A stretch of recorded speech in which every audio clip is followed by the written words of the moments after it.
Why men fear the woman who feels nothing. Some women don't react the way men expect. They don't chase reassurance.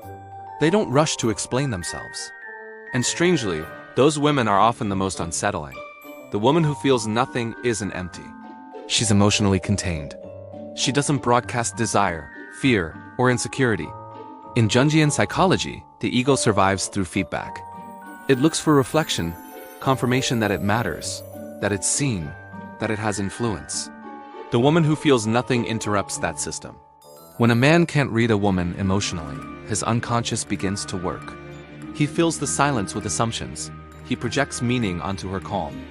Carl Jung called this projection, the moment inner uncertainty is placed onto another person.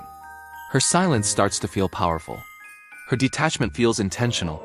Not because she's trying to dominate, but because she isn't trying to attach. At first, attraction sharpens. He pays closer attention.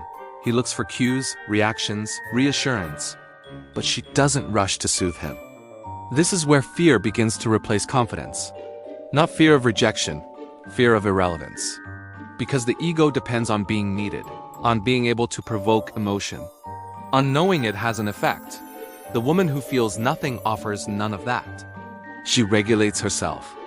She doesn't outsource her emotional stability. She doesn't confuse intensity with intimacy. Stoic psychology would call this inner sovereignty. Trauma psychology reveals why it feels threatening. When someone refuses emotional chaos, unresolved attachment wounds surface, and slowly, the realization forms. She would survive without him. That truth fractures the ego. Because control was never about dominance, it was about certainty, and she offers none.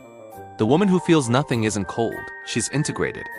She doesn't need to be chosen to feel whole. She doesn't need attention to feel valuable. And that's why she's feared. Because she exposes what happens when a woman no longer abandons herself to make others comfortable. The woman who walks away in silence isn't weak, she simply sees more.